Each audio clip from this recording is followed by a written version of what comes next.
नमस्कार, good morning, शुभ प्रभात। कैसे हैं आप सभी लोग? आई होप आप सभी लोग अच्छे होंगे और अपनी पढ़ाई को बढ़िया तरीके से कर रहे होंगे। देखिए, ठंडक का जो प्रकोप है धीरे धीरे करके स्लोली जो है बढ़ रहा है और ठंडक के इस माहौल में एक कप प्यारी सी चाय या एक कप प्यारी सी कॉफी हो और साथ में हो करंट अफेयर्स और साथ में हो जो है एक अच्छा सा बिस्तर और उस पर बैठ करके, या हो आप टेबल या चेयर आपके पास जो भी हो, वहां पर एक कॉफी के साथ, चाय के साथ, करंट के साथ दिन की शुरुआत करिए। दिन की शुरुआत करिए एक नए संकल्प के साथ। दिन की शुरुआत करिए एक नए लक्ष्य को निर्धारित करते हुए और पूरा दिन लगाइए उस लक्ष्य की प्राप्ति में। निश्चित तौर पर आपको सफलता शीघ्र, अतिशीघ्र मिलेगी, लेकिन शर्त इतनी सी है कि अपने अंदर धैर्य, समर्पण और विश्वास का होना बहुत जरूरी है। और ये तीनों चीजें यदि आपके भीतर हैं तो निश्चित मानिएगा कि आपका सिलेक्शन जरूर होगा। और 22 दिसंबर को पीसीएस अभ्यर्थियों का एग्जाम है, उन सभी लोगों के लिए शुभकामनाएं। मैं लगातार शुभकामनाएं दे रहा हूं और ईश्वर से मैं प्रार्थना करता हूं कि इस बार बहुत सारे अभ्यर्थी जो है डिकोड एग्जाम के गाइडेंस में जो मेरे अंडर गाइडेंस में जो प्रिपरेशन कर रहे हैं वो सिलेक्शन लेंगे। मेरी शुभकामना है। यदि आपको भी कोई दिक्कत है पीसीएस को लेकर के या कुछ अन्य चीजों को लेकर के, तो उस पर भी आप मुझसे डायरेक्टली बात कर सकते हैं। टेलीग्राम ग्रुप पे मैं जो है डिकोड एग्जाम के मैंने अपना नंबर भेज दिया, आप चाहे तो वहां से मुझसे कॉन्टेक्ट कर सकते हैं। इसके अलावा आप लोग के लिए शायद मैंने कल बताया था कि कुछ हम लोग एक सीरीज स्टार्ट करेंगे पीसीएस। जैसे ही 22 दिसंबर का आपका एग्जाम वाइंड अप होगा उसके बाद हम लोग लगभग 1 जनवरी के आसपास से जो है कुछ प्रोग्राम शुरू करेंगे जो मेंस के प्रोस्पेक्टिव से होगा, जहां पर आप लोगों को जो है मुख्य परीक्षा के दृष्टिकोण से बहुत सारे पॉइंट्स जो है कराए जाएंगे जो आपके एग्जाम के लिए क्या होंगे, बहुत ही महत्वपूर्ण होंगे। वो प्री के लिए भी महत्वपूर्ण होंगे और वो आपके मुख्य परीक्षा के लिए भी महत्वपूर्ण होंगे। तो चाहे आप आरओ के अभ्यर्थी होंगे, चाहे पीसीएस के अभ्यर्थी होंगे या किसी अन्य परीक्षा की तैयारी कर रहे होंगे, उन सभी एग्जाम्स के लिए वो सीरीज जो है आपके लिए महत्वपूर्ण होगी। फ्री ऑफ कॉस्ट होगी, कोई चार्ज आपसे नहीं लिया जाएगा। तो सीरीज का आप लोग इंतजार करिए मेरे उन सारे चीजों का जिसमें आपको बहुत कुछ सीखने और जानने को मिलेगा और पीसीएस मुख्य परीक्षा के लिए आपको जबरदस्त फायदा मिलेगा। बिना कोचिंग के, बिना पैसा वेस्ट किए हुए आपको बहुत कुछ मिलने वाला है। 1 जनवरी से आसपास हम उसकी शुरुआत करेंगे और तब तक के लिए आपको शुभकामनाएं हैं। आइए बिना देरी के आज के सेशन को स्टार्ट करते हैं, लेकिन उसके पहले आप लोग को पता होगा कि अगर आपका लक्ष्य आरओ है तो उसके लिए टेस्ट सीरीज चल रही है। टेस्ट सीरीज में अभी 500 का यानी कि 500 रुपए का डिस्काउंट है और डिस्काउंट के साथ फीस होती है हमारी 1000 और 1000 में आपको टेस्ट सीरीज मिलती है लगभग कितनी, 47 में से मैंने आपको बताया है कि 42 टेस्ट आपके बेसिकली होंगे जीएस प्लस हिंदी के और 5 टेस्ट होंगे आपके किसके, करंट अफेयर्स के। तो ये टेस्ट सीरीज से जुड़ करके आप लोग जो है अपना लाभ प्राप्त कर सकते हैं और ये नंबर दिए गए हैं, इन नंबर के माध्यम से आप लोग जो है कांटेक्ट कर सकते हैं। ये इस पर आप व्हाट्सएप या मैसेज कर लीजिएगा, आपको कांटेक्ट नंबर इसके माध्यम से जानकारी संपूर्ण इसकी मिल जाएगी। या किसी अन्य कोर्स के बारे में भी, पीसीएस फाउंडेशन कोर्स 2025 का जो चल रहा है उसमें भी अगर आपको एडमिशन लेना होगा तो उसके लिए भी यहां से आप जानकारी प्राप्त कर सकते हैं। ठीक है, और पीसीएस फाउंडेशन कोर्स का बैच ऑलरेडी हमारा रन कर चुका है। अगर आपका लक्ष्य 25 का 26 का है तो पीसीएस का बैच भी आप लोग ले सकते हैं। यहां पर आप इससे क्वेरी कर सकते हैं। अगर आपको मेरा नंबर चाहिए तो टेलीग्राम ग्रुप से ले लीजिएगा या फिर इस नंबर पे कॉल या मैसेज करके भी यहां से भी आप मेरा नंबर प्राप्त कर सकते हैं। ठीक है, बाकी आइए बिना देरी के आज के सेशन को स्टार्ट करते हैं और करते हैं सबसे पहले कल का रिवीजन। और रिवीजन से मैं आपको हर बार याद दिलाता हूं कि यदि आपको परीक्षा को क्रैक करना है, क्लियर करना है, तो उसके लिए रिवीजन ही एक सबसे महत्वपूर्ण कारक होता है जो कि आपको करना होता है। चाहे वो रिवीजन आपका करंट अफेयर्स का हो या फिर वो रिवीजन बेसिकली आपका जो है किसका हो, आपके जीएस का हो, सामान्य अध्ययन का हो। ठीक है, चलिए सबसे पहले, अच्छा इसके पहले एक क्वेरी थी आप लोग की कि जो विश्व चैंपियन बने हैं अभी हाल ही में वो डी मुकेश हो गया था। क्वेश्चन नंबर 3 था, शायद 15 या 16 का जो करंट अफेयर्स आया था उसमें डी मुकेश लिख गया था। जरा ध्यान दीजिएगा, ये लिख गया था डी मुकेश लिख गया था, डी मुकेश। ठीक है, वो एक्चुअली में मिस प्रिंट हो गया था, टाइपिंग में कई बार मिस्टेक हो जाती है। तो डी मुकेश नहीं बल्कि डी गुकेश है। ठीक है, डी गुकेश। ठीक है, डी गुकेश, डी गुकेश। ठीक है, D Gukesh is the right answer. ठीक है, ये सही है और ये क्या है, गलत है। ये फैक्ट चेक है आपका। ठीक है, इसको आप लोग एक बार जरा देख लीजिएगा। ठीक है, फैक्ट चेक है। ओके, ये क्वेरी आई थी, एक्चुअली मैं रिप्लाई करना भूल गया था। कई बार क्या होता है कि रिप्लाई करते समय मैं सोचता हूं अभी कर दूंगा, लेकिन फिर माइंड से स्लिप कर जाता है। आप लोग को जो भी लगा करे आप लोग एक बार जो है भेज सकते हैं अपने मैसेज कमेंट से। ठीक है, चलिए आइए। तो हाल ही में किस देश की संसद में राष्ट्रपति पर अल्पकालिक मार्शल लॉ की घोषणा के लिए महाभियोग चलाने के लिए मतदान किया गया है? तो मैंने आपको कल बताया था कि बेसिकली दक्षिण कोरिया है।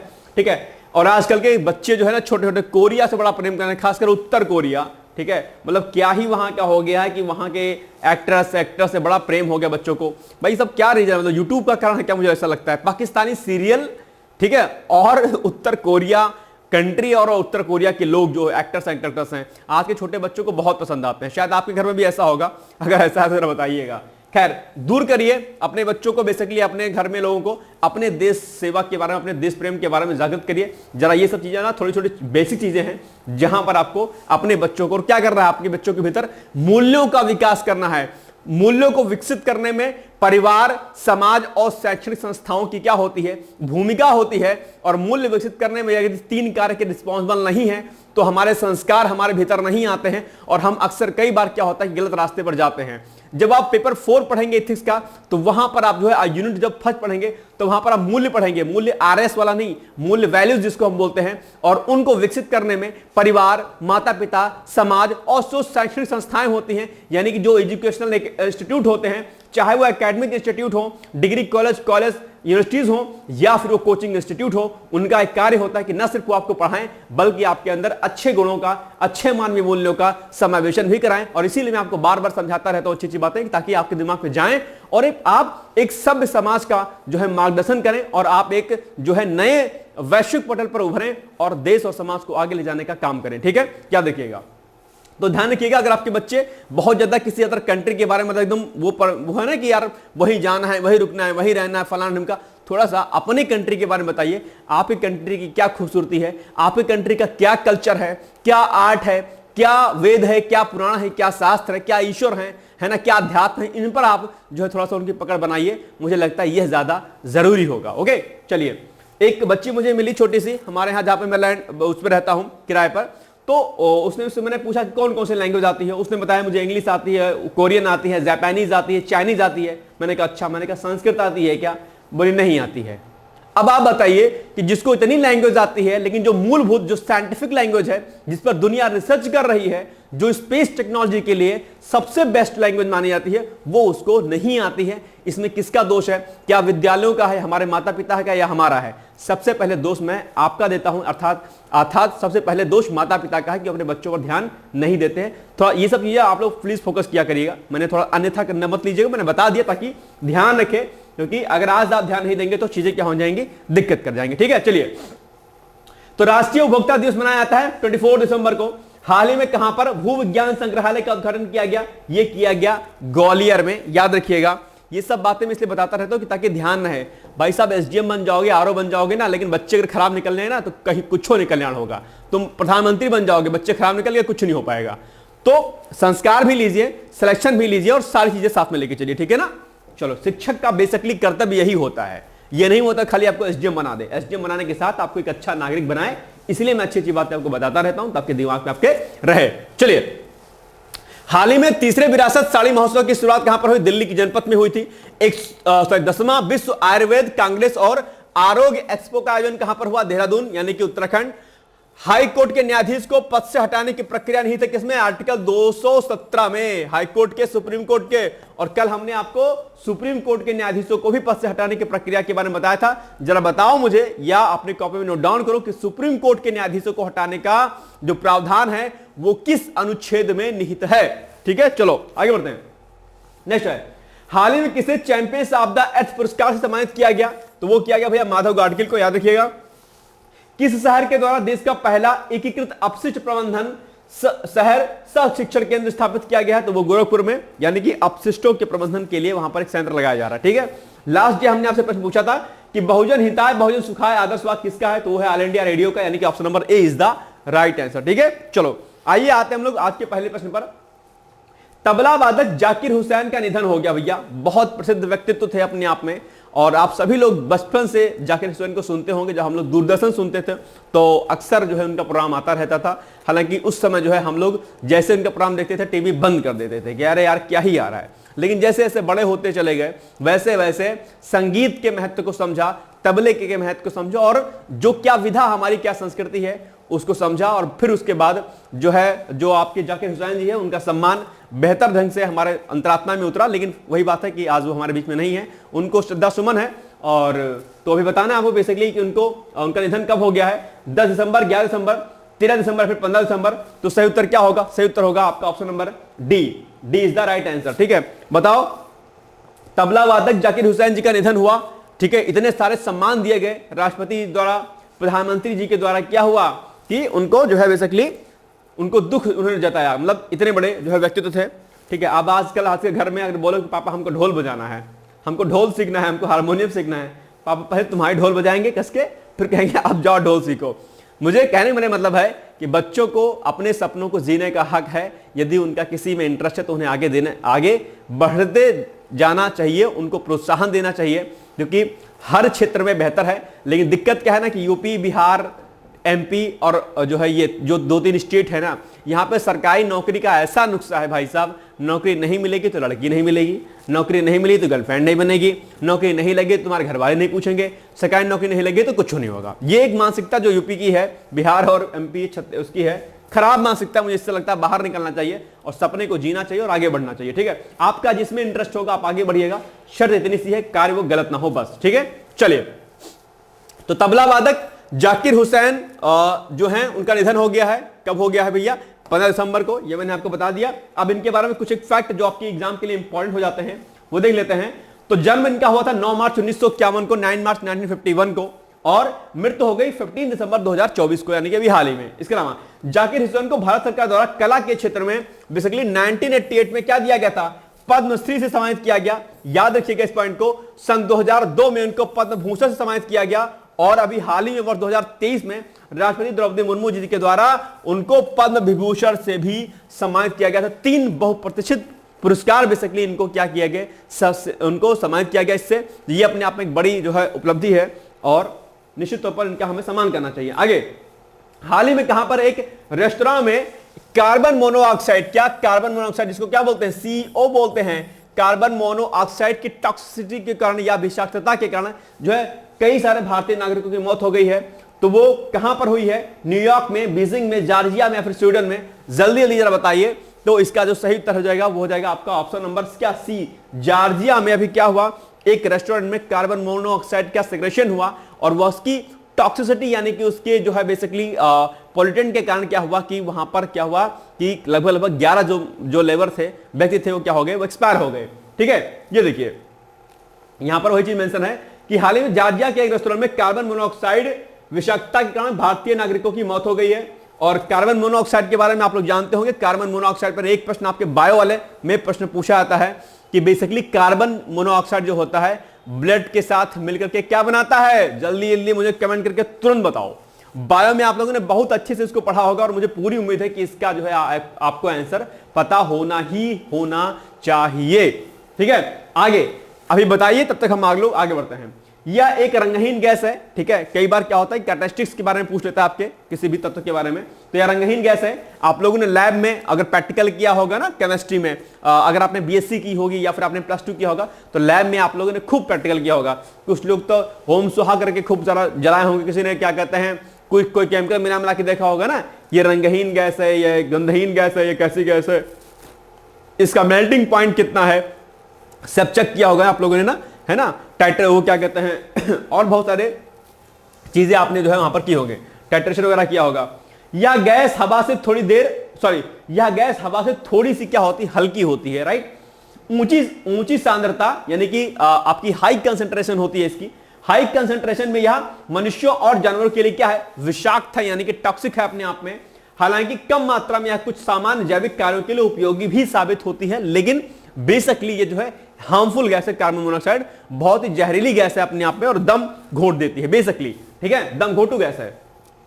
यह कार्बन युक्त ईंधन के अधूरे दहन से जो है बेसिकली बनती है। कोई भी ईंधन होगा अगर अधूरा जलेगा तो उससे जैसे कि आपका लकड़ी जल रही है, कोयला टाइप का जल रहा है, या जो आपके ऑटोमोबाइल्स होते हैं, जो ट्रांसपोर्टेशन वगैरह होता है, वहां से बेसिकली कार्बन मोनोऑक्साइड निकलती है। यानी कि यह कई तरह के दहन स्रोतों से उत्सर्जित होती है, जैसे कि आपका होगा यहाँ पर, जैसे कि मोटर वाहन हो गया, बिजली के संयंत्र हो गए, जंगल की आग होगी, भस्मक आदि हो गया। ठीक है, कार्बन मोनोऑक्साइड जो को ये मैं आपसे पूछ रहा था, यही देखो यहां पर पॉइंट है कि कार्बन मोनोऑक्साइड बेसिकली क्या होता है, ब्लड के साथ मिलकर के यानी कि हीमोग्लोबिन के साथ बेसिकली, हीमोग्लोबिन जिसको हम लोग क्या बोलते हैं, इसको HB से हम लोग काउंट बोलते हैं, HB से जुड़कर कार्बोक्सी हीमोग्लोबिन यानी कि COSB बनाती है। और ये बेसिकली क्या करती है, ऑक्सीजन को जाने से रोकती है, यानी कि ऑक्सीजन के परिवहन को क्या करती है, रोकती है। It's a very very harmful for your body. So please आप लोग जो है थोड़ा सा बचा करिए। कई बार क्या होता है, आप लोग कोयले को जला करके या हीटर को जला करके भी छोड़ देते हैं रूम में, ठंडी आ गई, जरा बचना इससे। कोयला वगैरह जला करके, हीटर वगैरह जला करके नहीं रखना, नहीं तो क्या होगा, बेसिकली कई सारी जहरीली गैसें निकलती है, जिसमें से कार्बन मोनोऑक्साइड एक गैस होती है जो कि आपको दम घोट के आपको मार देती है। रात में सोओगे तान करके, सुबह राम नाम सत्य हो जाएगा। तो देखा, बचे रहना रूम में, हीटर वगैरह जाके मत सोना, अपने विंडो या फिर ओपन कर देना या फिर कुछ देर रखना, उसके बाद उसको बाहर रख देना, ठीक है ना। ये बात थोड़ा सा ध्यान रखना आप लोग, ओके। हाँ, खासकर स्टूडेंट्स, प्लीज जो लोग बाहर रहने गए हैं और जिनको हीटर की हैबिट है, प्लीज गेट बंद करके मत सोना, हीटर को बंद कर देना, उसके बाद सोना, हीटर को जलते हुए मत छोड़ना प्लीज, ठीक है। कई सारी घटनाएं से सामने आती हैं, ठीक है। चलो, इसमें रक्त की ऑक्सीजन ले जाने की क्षमता क्या होती है, कम हो जाती है और शरीर में अंगों तक ऑक्सीजन पहुंचने में बाधा होती है। और अगर बॉडी के पार्ट्स में अगर ऑक्सीजन नहीं पहुंचती है तो सिंपल सी बात है कि आपका क्या हो जाएगा, राम नाम सत्य हो जाएगा, ठीक है। तो जरा बचे रहना इन सब बातों से, ओके। भाई साहब, कार्बन मोनोऑक्साइड से रिलेटेड प्रश्न आपके एग्जाम में पूछा आता है बायो वाले सेक्शन में, ठीक है। चलो, हाल ही में एनसीईआरटी, जिसको आप लोग खूब पढ़ते होंगे लगातार, बीएससी एमएससी कर लेते हैं, उसके बाद भी कहते हैं सर एनसीईआरटी पढ़नी चाहिए क्या। तो भाई साहब, +2 तक क्या कर रहे थे जी, +2 तक तो एनसीईआरटी ही कर रहे थे ना भाई, पढ़ रहे थे, फिर कहते हो सर जी पढ़ना चाहिए क्या। तो इसका मतलब आप मटरगश्ती कर रहे थे। एनसीईआरटी पढ़ना नहीं पढ़ना कई बार क्वेश्चन मार्क लगता है। अगर आपका बेसिक अच्छा है, एनसीईआरटी पढ़ने की कोई आवश्यकता नहीं है। 11th-12th की आप बहुत ज्यादा चस्का लगा तो पढ़ लीजिए, बाकी ज्यादा दिमाग मत लगाइए। 11th-12th की एनसीईआरटी पढ़ लीजिए, हिस्ट्री ज्योग्राफी की बाकी छोड़ दीजिए। बेसिक होता है, आप आगे पढ़ेंगे तो दिमाग आपके आ जाएगा। बीएससी एमएससी करने के बाद अगर आपको बेसिक चीजें समझ में नहीं आती रेफरेंस बुक से, तो मुझे लगता है कि बहुत खराब बात है आपके। फिर भी लेकिन आपको लगता है कि एकदम गुड़गोबर टाइप के हो तो पढ़ लेना, ठीक है। लेकिन बहुत ज्यादा दिमाग मत लगाना, पढ़ लोगे फायदे में रहोगे, ऐसा नहीं है, ठीक है। लेकिन डिपेंड करेगा कि बेसिकली आपका बेसिक कितना स्ट्रांग है। मटरगश्ती करके पढ़े होगे, नकल मार के पढ़ोगे, चीटिंग करके पढ़े होगे, तब तो पढ़ना पड़ेगा आपको। लेकिन अगर आपने पढ़ाई अच्छे से की है, बढ़िया ढंग से की है, तो फिर आपको एनसीईआरटी पढ़ने की आवश्यकता नहीं है। लेकिन 11th-12th की एनसीईआरटी हिस्ट्री और ज्योग्राफी की जरूर पढ़ लीजिएगा, ठीक है, याद रखना। तो हाल ही में एनसीईआरटी ने किसके साथ एक समझौता ज्ञापन पर हस्ताक्षर किया है, ई कॉमर्स प्लेटफॉर्म के साथ किया है, नीति आयोग के साथ किया है, सीएसआईआर के साथ में, या फिर यूजीसी के साथ में। Council of scientific and industrial research इसको बोलते हैं, इसके अध्यक्ष पीएम होते हैं, ठीक है। सीएसआईआर के अध्यक्ष कौन होते हैं, पीएम होते हैं। सीएसआईआर का और यूजीसी नेट का आप लोग एग्जाम भी देते होंगे, ठीक है। तो बेसिकली एनसीईआरटी ने अभी हाल ही में ई कॉमर्स प्लेटफॉर्म के साथ जो है समझौता ज्ञापन पर हस्ताक्षर किया है। क्यों किया है, क्योंकि जो कुछ सिटीज होते हैं जहां पर बच्चों को एनसीईआरटी की निर्बाध जो है उपलब्धता हो सके और अच्छे दामों में, कम दामों में इसकी उपलब्धता हो, इसके लिए बेसिकली जो है ये इस प्लेटफॉर्म से समझौता ज्ञापन पर हस्ताक्षर किया गया है, ओके। ये यहां पर लिखा हुआ है कि राष्ट्रीय शैक्षिक अनुसंधान और प्रशिक्षण परिषद, जिसको एनसीईआरटी बोलते हैं, एनसीईआरटी ने देश भर में एनसीईआरटी प्रकाशनों की सस्ती और निर्बाध उपलब्धता, मतलब प्रॉपर तरीके से वहां पर अवेलेबल है चीजें, बुक्स अवेलेबल हैं, निर्बाध उपलब्धता, यानी कि रुके ना, प्रोडक्शन रुके ना वहां पर, ठीक है। निर्बाध उपलब्धता सुनिश्चित करने के लिए ई कॉमर्स प्लेटफॉर्म के साथ एक समझौता ज्ञापन पर हस्ताक्षर किया है। टियर 2 और टियर 3 जो टाइप की जो सिटी होते हैं, वहां पर एनसीईआरटी की पाठ्य पुस्तकें आसानी से मिल सके, इसीलिए जो है ये आपका जो है इससे, यानी कि ई कॉमर्स प्लेटफॉर्म से समझौता ज्ञापन पर हस्ताक्षर किया है एनसीईआरटी ने, ठीक है। यानी कि प्रॉपर तरीके से एनसीईआरटी की कमी ना होने पाए मार्केट में, ओके। चलो, सरकार ने ENWR आधारित प्रतिज्ञा वित्त पोषण के लिए ऋण गारंटी योजना शुरू की है। इसका संबंध किससे है, किसान अब अपनी उपज के माध्यम से ऋण प्राप्त कर सकते हैं, किसान उद्योग हेतु ऋण प्राप्त कर सकते हैं, किसानों के बच्चों को उच्च शिक्षा हेतु ऋण प्रदान करने के लिए, किसानों के बच्चों को उच्च शिक्षा हेतु ऋण प्रदान करने हेतु, यहां पर लिख लीजिए ऋण, ठीक है, ऋण प्रदान करने हेतु, या इनमें से कोई नहीं, तो इसका जो पहला ऑप्शन होगा वही होगा क्या, आसान, यानी कि मतलब कि सॉरी सही होगा। आसान क्या, सही होगा। किसान अब अपनी उपज के माध्यम से ऋण बेसिकली क्या है, प्राप्त कर सकते हैं। ये बेसिकली जो है किसकी योजना है, ये ऋण गारंटी योजना जो शुरू की गई उसके तहत, इस योजना के तहत किसान अब अपनी उपज के माध्यम से ऋण जो है बेसिकली प्राप्त कर सकते हैं, ठीक है। चलो, किसानों को भंडारण विकास और विनियमन प्राधिकरण के साथ पंजीकृत गोदामों में अपनी उपज जमा करने के बाद एक इलेक्ट्रॉनिक नेगोशिएबल वेल हाउस रसीद जारी की जाएगी।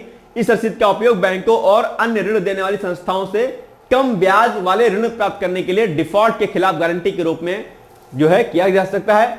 किसान उत्पादक संगठन, कृषि सहकारी समितियां और सूक्ष्म लघु और मध्यम उद्यम इस योजना के तहत पात्र होंगे। एक इंपॉर्टेंट फैक्ट यहां पर लिखा हुआ है और यह है कि यह योजना है बेसिकली भारत को खाद्य सुरक्षा यानी कि फूड सिक्योरिटी प्रदान करने की दिशा में एक महत्वपूर्ण कदम साबित होगी। फूड सिक्योरिटी का जो पॉइंट है बेसिकली आपके यूपीपीसीएस और यूपीएससी का जो पेपर 3 है इकोनॉमिक्स वाला, वहां पर जो है फूड सिक्योरिटी जो है पॉइंट दिया गया है। और फूड सिक्योरिटी यानी कि खाद्य सुरक्षा आपके एग्जाम के लिए बहुत महत्वपूर्ण है भाई साहब, ठीक है। बफर स्टॉक क्या होता है, खाद्य सुरक्षा क्या होती है, ये इस पर प्रश्न बहुत बार पूछा जाता है। तो प्लीज आप लोग जो है खाद्य सुरक्षा यानी कि फूड सिक्योरिटी क्या, खाद्य सुरक्षा, ये लिख लीजिएगा आप लोग, ठीक है। खाद्य सुरक्षा, खाद्य सुरक्षा, इसको आप लोग जो है क्या करिएगा, रेडी कर लीजिएगा। बहुत बार यहां से प्रश्न क्या होता है आपके एग्जाम में पूछा जाता है, तो इसको आप लोग को क्या करना है, रेडी करना है, राइट। चलिए आगे बढ़ते हैं हम लोग। नेक्स्ट है श्रीलंका के राष्ट्रपति हैं कौन भैया, अनुराग कुमार दिसानायके, राणा होगा, राणा सिंधे, प्रेमदास, जे.आर. जयवर्धने या फिर इनमें से कोई नहीं, तो ये हो जाएगा अनुराग कुमार दिसानायके, यानी कि ऑप्शन नंबर ए। अभी हाल ही में भारत आए हैं और भारत के उपराष्ट्रपति ने इनसे मुलाकात की है, इसीलिए क्या है ये चर्चाओं में हैं अभी। तो श्रीलंका के राष्ट्रपति अनुराग कुमार दिसानायके हैं और उपराष्ट्रपति जगदीप धनखड़ जी ने दिल्ली में जो है क्या किया, इनसे मुलाकात की और कई सारे समझौतों पर जो है अभी इन पर बातचीत हुई है, ठीक है। श्रीलंका के बारे में अगर हम बात करते हैं, पड़ोसी आपका देश है, ठीक है। कई बार क्या होता है यहां पर उल्टा फुल्टा .com टाइप की चीजें चलती रहती हैं, ठीक है। तो दक्षिण एशिया में हिंद महासागर के उत्तरी भाग में स्थित एक प्यारा सा छोटा सा द्वीपीय देश है, ये जानते होंगे। और भारत के दक्षिण में स्थित इस देश की दूरी भारत से मात्र कितनी है, 39 किलोमीटर मात्र है, ठीक है, याद रखिएगा।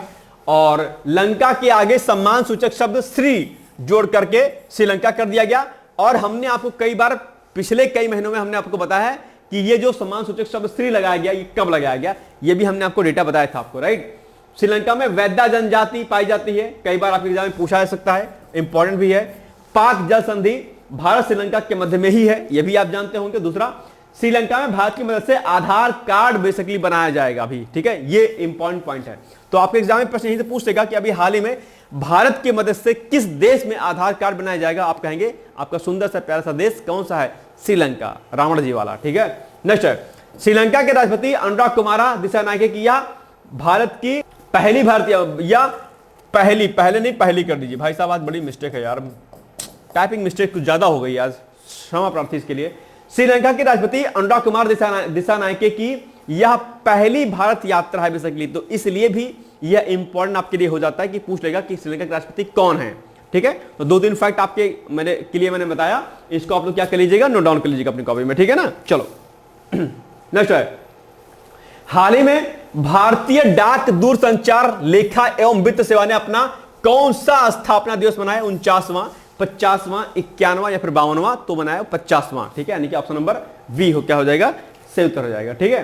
तो ये पॉइंट वहीं पर लिखा है कि 14 दिसंबर को, डेट भी आपको याद रखना है, तो 14 दिसंबर को इसका 50वां स्थापना दिवस मनाया गया है।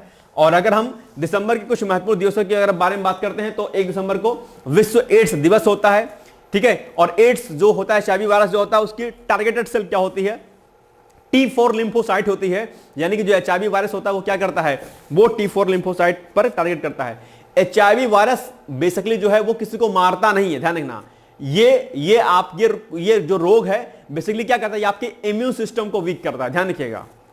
जो एड्स होता है, जो डिजीज है, ये बेसिकली आपके इम्यून सिस्टम को वीक करता है। और इम्यून सिस्टम जो आपका वीक हो जाएगा तो क्या होगा, different type of disease cause होने लगेंगी और उनकी वजह से आपकी मृत्यु हो जाती है, ना कि इसके वायरस की वजह से। तो ये जरा बात ध्यान रखिएगा आप लोग, ठीक है। बाकी जो एचआईवी वायरस होता है, स्लाइवा से होने के चांस ज्यादा होते हैं। कई बार कहा गया है बेसिकली कि जो स्लाइवा वाली चीजें होती हैं वहां से कॉन्टेक्ट हो, चाहे वो ब्लड हो आपका, चाहे स्पम हो आपका, चाहे कुछ अदर चीजें हो, चाहे इन्फेक्टेड जो है इंजेक्शन हो, आपके यहां से होता है, ठीक है, ध्यान रखिएगा। आपका लिप्स वगैरह से भी हो जाता है, मतलब ध्यान रखिएगा इस बात को, ठीक है। हालांकि रिसर्च बाकी है इस पर, मैंने कई बार आपको बताया भी इसके बारे में, ठीक है। चलो 2 दिसंबर राष्ट्रीय प्रदूषण नियंत्रण दिवस मनाया जाता है। 3 दिसंबर विश्व दिव्यांग दिवस भी मनाया जाता है, यह भी याद रखना है। 4 दिसंबर अंतरराष्ट्रीय चीता दिवस, और इसके अलावा 10 दिसंबर अंतरराष्ट्रीय मानवाधिकार दिवस, 11 दिसंबर अंतरराष्ट्रीय पर्वत दिवस और 14 दिसंबर राष्ट्रीय ऊर्जा संरक्षण दिवस मनाया जाता है। ये सारे चीजें आपको बेसिकली याद रखनी है, ठीक है। नेक्स्ट है हाल ही में रिजर्व बैंक ऑफ इंडिया, जिसको हम लोग क्या बोलते हैं, आरबीआई बोलते हैं भाई साहब, आरबीआई ने बिना जमानत के किस ऋण की सीमा को बढ़ाकर कितना कर दिया है? ठीक है, ये कर दिया 1 लाख, 1.5 लाख, 2 लाख, 3 लाख, ये कर दिया भैया आपका 2 लाख, यानी कि option number C is the right answer.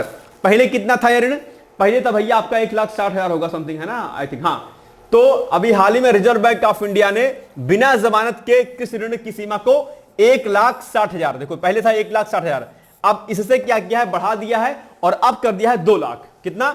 2 lakh रुपया कर दिया है। यह निर्णय किसानों पर मुद्रास्फीति और कृषि की बढ़ती लागत के प्रभाव के कारण से किया गया है। इसका उद्देश्य किसानों को बेहतर वित्तीय पहुंच प्रदान करना है और यह सुनिश्चित करना है कि उनके पास बिना प्रतिभूति की समस्या के अपनी परिचालन और विकासात्मक आवश्यकताओं को पूरा करने के लिए पर्याप्त संसाधन हो।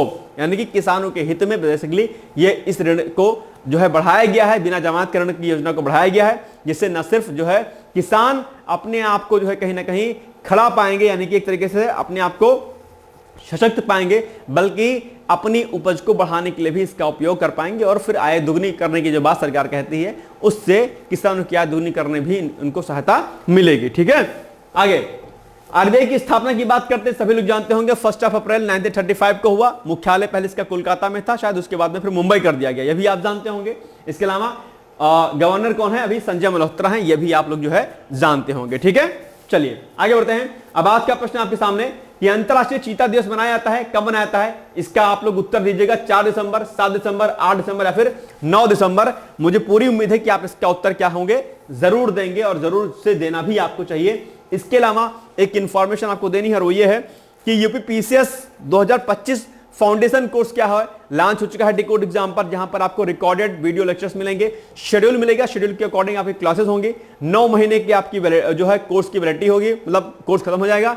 18 महीने टोटल कोर्स की वैलिडिटी होगी कि आप लोग एप्लीकेशन पर जो है वीडियो को डाउनलोड करके असीमित बार उसको देख सकते हैं, एक्सेस कर सकते हैं। यहां पर आपको वीडियो लेक्चर्स के साथ साथ में आपको प्री की टेस्ट सीरीज, मेंस की टेस्ट सीरीज और प्री मेंस की टेस्ट सीरीज के साथ साथ में आपको बेसिकली जो है क्या मिलेगा, आपको जो है अन्य कई सारी चीजें और मिलेंगी, जैसे कि आपका पीसीएस प्री का पीवाईक्यूज हो गया, मेंस का पीवाईक्यूज होगा, डेली प्री का क्यूज हो गया, आंसर राइटिंग प्रैक्टिस हो गया। ये सभी चीजें आपको बेसिकली मिलेंगी। ध्यान रखिएगा, इन सभी चीजों को आप लोग को क्या करना है, याद रखना है अच्छी तरीके से, बहुत ही बेहतर तरीके से।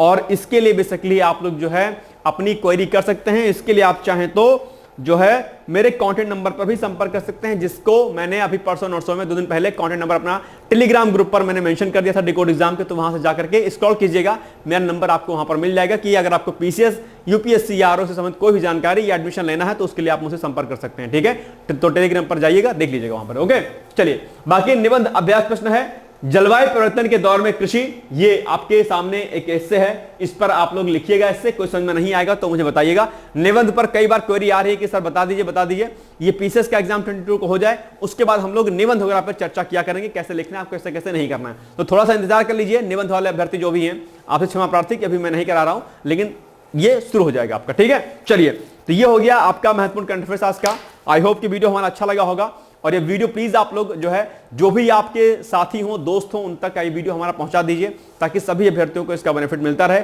हमारा लक्ष्य अगले वर्ष तक है एनी हाउ एसडीएम, आरओ जैसे बड़ी भर्ती परीक्षाओं में अपने आप को सेट करते हुए अपने परचम को लहराना है। डिकोड एग्जाम आपके साथ में है, हृदय आपके साथ में है।